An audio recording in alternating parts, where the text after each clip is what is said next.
Tak jauh dari negeri Melayu Riau, tepatnya di daerah Kampar, hiduplah seorang pemuda bernama Si Lancang. Ia tinggal di sebuah gubuk yang sederhana, bersama ibunya yang sudah lanjut dimakan usia. Meskipun hidup dalam keterbatasan, cinta kasih antara ibu dan anak ini tak tergantikan. Pada suatu hari, terbersit dalam hati Si Lancang sebuah rencana untuk merantau. Dia ingin mencari peruntungan yang lebih baik di negeri rantau. Lalu dia pun mengutarakan maksud hatinya kepada ibunya. Perasaan amat sangat melanda hati ibunya. Dia tidak ingin berpisah dengan anak semata wayangnya. Tetapi dengan berat hati, ibunya akhirnya memberikan restu, meski air mata haru mengalir di pipinya. Si Lancang pun memulai perjalanan panjangnya. Dan berkat tekad dan usahanya yang gigih, Si Lancang berhasil mencapai kesuksesan yang luar biasa. Ia menjadi seorang saudagar kaya raya. Dia memiliki kapal dagangnya yang megah, anak buahnya terkumpul banyak, dan juga istri-istrinya yang cantik selalu setia menemaninya. Namun, di tengah kesuksesannya, Si Lancang merasa malu untuk mengakui keadaan ibunya yang sudah tua dan miskin. Hal itu terjadi ketika kapalnya merapat ke kawasan Sungai Kampar, kampung halaman Si Lancang. Ibunya dengan harap-harap cemas datang menemui anaknya. Namun, yang terjadi sangat tak terduga.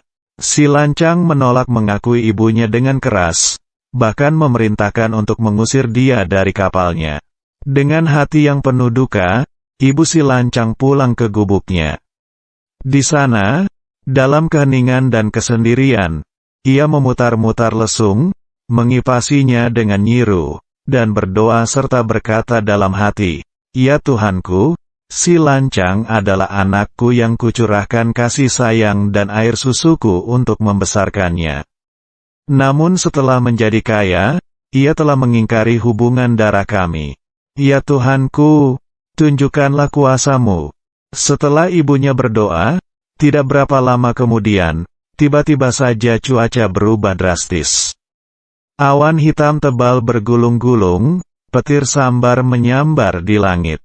Hujan lebat pun turun dengan derasnya, ombak besar pun menghantam kapal Si Lancang. Kapal itu tidak dapat dikendalikan hingga akhirnya menabrak batu karang. Kapal megah itu hancur berkeping-keping dan tenggelam. Barang-barang berharga yang diangkutnya, seperti kain sutra, berubah menjadi tempat-tempat ajaib. Salah satunya adalah negeri lipat kain yang terletak di Kampar kiri. Sebuah gong berbunyi keras saat terlempar jauh dari kapal dan jatuh di dekat gubuk ibu Si Lancang di air tiris Kampar. Gong tersebut menjadi sungai Ogong di Kampar kanan. Selain itu, ada juga tembikar yang pecah dan melayang, kemudian berubah menjadi Pasubilah, sebuah tempat yang berdekatan dengan danau Si Lancang. Di danau itulah, hanya tiang bendera kapal Si Lancang yang masih tegak berdiri. Dan saat tiang bendera itu muncul ke permukaan, itu menjadi pertanda bagi masyarakat Kampar bahwa banjir di Sungai Kampar akan segera terjadi. Banjir tersebut dianggap sebagai air mata penyesalan Si Lancang atas perbuatannya yang durhaka kepada ibunya, serta menjadi pengingat akan pentingnya menghormati dan mengakui keluarga dalam hidup setiap manusia dan hormatilah orang tuamu supaya lanjut umurmu.